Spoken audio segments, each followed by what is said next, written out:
What's up, Mafia? Jalen Carter showed up to mandatory minicamp and decided he wasn't really going to show up. Howie Roseman signed 2 more guys before the final practice even wrapped up. And the last day of camp gave us everything we needed to know about what this team is built to do. And we're getting into all that, so let's get it mixing.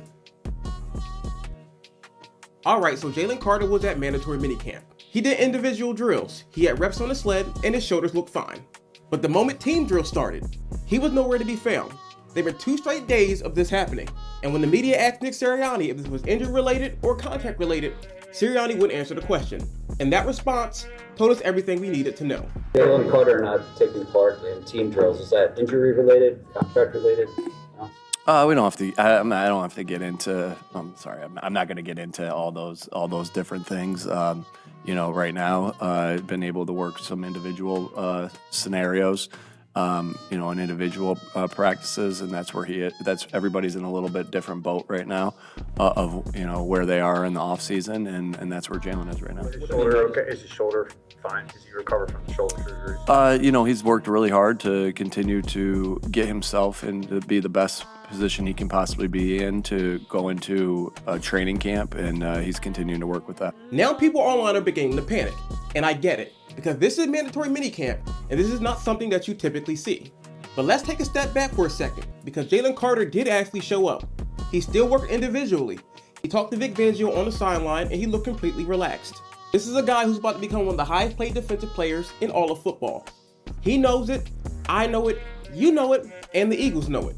What this looks like to me is a message, a quiet one. Not a blowout, not a holdout, just a player saying, get my deal done before training camp. And honestly, I don't blame him. According to Jimmy Kempski, Jalen Carter skipped voluntary OTAs entirely and only did individual work at both minicamp practices. That's a pattern, and Nick Sirianni refusing to say whether it was an injury or contact related, that's not a coincidence either. The good news is there's 5 weeks before training camp actually starts. 5 weeks is more than enough time to get a deal done. I expect this to get resolved, but if Jalen Carter is still sitting out when the pads come on in late July, then there's a problem. Then we'll have to sit back and have an actual conversation. Now hold on, while all this Jalen Carter stuff was playing out on the field, Howie Roseman was making moves off of it. Adam Schefter reported the Eagles signed defensive end AJ Epenesa and guard Michael Jordan. Epenesa is a former 2nd-round pick out of Buffalo, 24 career sacks, 6.5 in 2022, 6.5 in 2023, and 6 in 2024. That's 3 straight years of production as a rotational edge rusher. He failed his physical with Cleveland early this season, which is the only reason why he's available at this point in time. He's 27 years old, has a big frame, over 260 pounds with long arms built for being an edge. And he's not just a pass rusher. This guy dropped into coverage and came away with 4 career interceptions. You put him behind Jonathan Greenard, Jalen Hunt, and Nolan Smith, and you have one of the deepest pass rush rotations in the entire league. Fresh legs every series. As for Michael Jordan, and no, not the basketball player, even though that would be dope, this is an offensive lineman with over 3,000 career snaps at left guard. He played under Greenard during his time at Tampa Bay, and Greenard is now the Eagles' pass game coordinator, so that connection matters. They know how he works, and they know what type of player they're getting. The interior O-line depth needed a body, and now it has one. Now on to the defense, and this is where the conversation really starts to get good. Jonathan Greenard just got paid $25 million a year to come to Philadelphia. The Minnesota Vikings let him walk, and the Eagles just paid him like the top 5 edge rusher in the league. And when the media asked him what it means to play alongside Jalen Carter and Jordan Davis, his answer made a lot of sense. It's gonna be fun, man, because those are 2 guys as well who are selfless, but also understand how much impact they can have on the game. And I just told them when I got here, man, look, I feed off of y'all. I'm just gonna let y'all do y'all thing, and I'll eventually obviously read and see how they like to play versus certain opponents. But I'm not here to slow y'all down. I'm just gonna be here and kind of feed off of y'all and obviously add to it as well, which I've already started. But just knowing that those 2 guys who can just take and dominate the entire game, change a whole game plan, change a whole protection for slides and stuff like that. Having that as an advantage is going to be great as an edge guy. Every edge guy will tell you that. If you got 2 guys like that inside pushing the pocket and just causing disruption, makes our job a whole lot easier. He walked in and immediately told those guys, you guys are the game wreckers, and I'm going to build off of what you do. That's a veteran presence who's been around the league. He's been in Houston. He's been in Minnesota. He's seen multiple rosters. And he's telling you, having Jalen Carter and Jordan Davis on the inside is going to change everything for him entirely. Think about what he's actually saying. When Jalen Carter and Jordan Davis control the interior, offensive line has to account for both of them first. That means one-on-one matchup for all the guys who come off of the edge. Jonathan Greenard helped double-digit sacks in multiple seasons. He's done working against double teams, and he's done working against design slides. Now he's on a team where the interior makes every single one of those assignments harder for the guys on the opposite side. Greenard also said the Eagles practice like champions. He said the attention to detail when he got here was something he hadn't seen since his days in college. And that's a big deal coming from a guy who's been in 2 other NFL organizations. And before we keep going, how many sacks do you think Jonathan Greenard gets this year in this defense? Drop that number in the comment section and let me know. Now, let's get to this offensive line because Landon Dickerson is moving around without a brace. Cam Jurgens said the stem cell treatment actually worked, and Lane Johnson is back to practicing and looking like an indominant force. That's your entire starting offensive line, healthy and strong going into summer break before training camp actually starts. When Cam Jurgens talked to reporters after practice, he said he had time to recoup this offseason for the first time in a long time, and he said the new wide zone scheme makes him feel more like an athlete. I mean, it's just like I'm saying, you get surgery and then you don't have any of that offseason to, train, and you're kind of behind the 8 ball, and I felt like I was like that throughout the season, and just every week I was trying to, get better and get the body right, but it was like that at the start. So it's nice having a fresh, clean slate and getting to train throughout the offseason. I like the system. I feel like I've always liked teams that run it. I feel like it lets you be a little bit more of an athlete, lets you run around and play free. So I'm excited for that. All these guys at full health and full confidence, that changes everything you can do for this offense up front. And I cannot wait to see what this offensive line looks like when we go into early September. Now, let's talk about somebody in Philadelphia that everyone has their eyes on. Uwar Bernard spoke at the podium for the first time during minicamp. He's 21 years old, out of Nigeria, barely a month into playing organized football for the first time in his life. And when they asked him about it, all he said was he loved being here. He studies his playbook and he wants to get better each and every day. He also said D-line coach Clint Hurt is like a father to him. And Clint Hurt, a guy who people believe could be the next defensive coordinator in Philadelphia, is pouring into this guy every single day. I hardly go out. I just focus on my playbook and my teammate. So coming into the building is fun for me. And I love it here. So I want to grow every day. So I keep my focus in the building, keeping the main thing. Because Clint is a father to me, basically, yeah. So every advice he give me and every advice given me every day have been helpful to me. But the coaching point, he's a great coach. Now he's not ready to be a factor this year. Per Jeff McClain, he got handled by the 3rd string offensive lineman. But that's not the point. The point is the Eagles are developing him, and they can keep him on the international player exemption, which means he doesn't count towards the 53-man roster all season. That's a free developmental year, and if he shows anything in the preseason, that's a bonus. Alright, now let's talk about Eli Stowers. 2nd round pick, most physically gifted tight end in the 2026 draft class. And through 2 days of mandatory minicamp, he was barely visible. Now Jeff McClain noted, Stowers had a sleeve on his right leg at practice, so there may be something minor going on physically. But even with that, the expectation for a 2nd round pick is that you show up and you make people notice you. But Stowers hasn't done that yet. But it is early, and we've got training camp coming up soon. Eli Stowers has more than enough time to make his mark here in Philadelphia.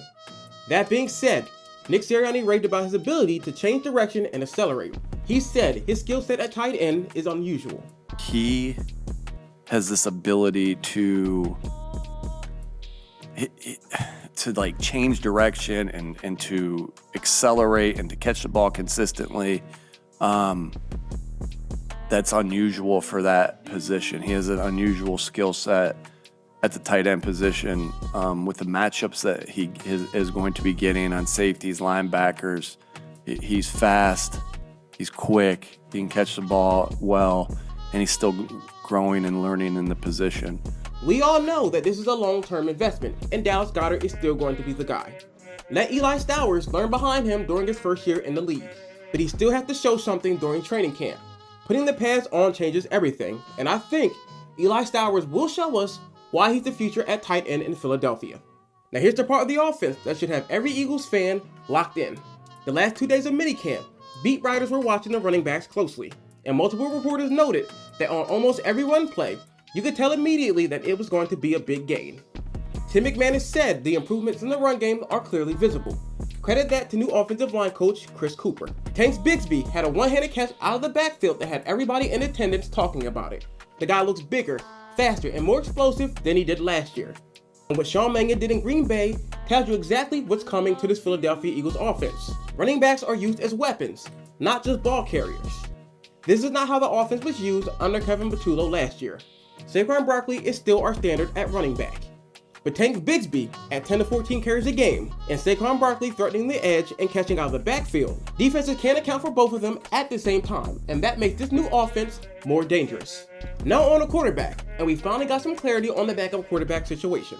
Nick Sirianni confirmed that they're alternating Andy Dalton and Tanner McKee at day-to-day practices. And that's why writers had only seen Andy Dalton in open practices. Tanner McKee was the backup on the closed days when the media wasn't there.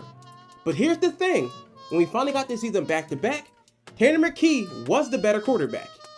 Andy Dalton threw another interception at the last practice. That's multiple picks over the last 2 weeks of practice. Tanner McKee is not a finished product, but the job is his to lose right now. And if he plays this well in preseason, that question is going to answer itself. Now let's talk mandatory minicamp standouts, and I have 3 guys I want to talk about in particular. We talked about Tariq Woolen at OTAs. We talked about him at day 1 of minicamp. And on day 2 of minicamp, he added something new. Tariq Woolen picked off Jalen Hurts on a pass intended for Dallas Goedert in tight coverage. He undercut the route and off the first pick of Jalen Hurts of minicamp. Then, later in the same series, Vic Fangio sent him in on a blitz, and Woolen got home for a sack. That's Vic Fangio showing you that he has trust in Tariq Woolen, and believes that this guy can do anything that he asks. Now, let's talk Jalen Hunt. He had another sack and another interception over 2 days of minicamp. And Jonathan Greenard couldn't stop saying positive things about Jalen Hunt. Jalen is like a freak he's an athlete, and I think that's the part where when I seen him when we played, obviously last year he got a pick 6 on us in Minnesota. Well, that was pretty crazy. But he's an athlete, and how like young he is, and like where his game could really go is crazy. He's making certain pass rush moves. I'm like, man, this kid, like, he is the athletic bend that you can't really teach. It's just natural for him. He has a natural feel for the game. And I mentioned the athlete, he obviously led the team in picks. So you see me had a pick yesterday. So it's just like him doing these things, it doesn't surprise me because I've always watched him when I was in Minnesota. I always watch everybody. But he's been as advertised. So I'm excited to see what he can do this year too, for sure. And then there's Dontavian Wicks. He had a 20-yard catch over Cooper DeJean on a great throw from Jalen Hurts.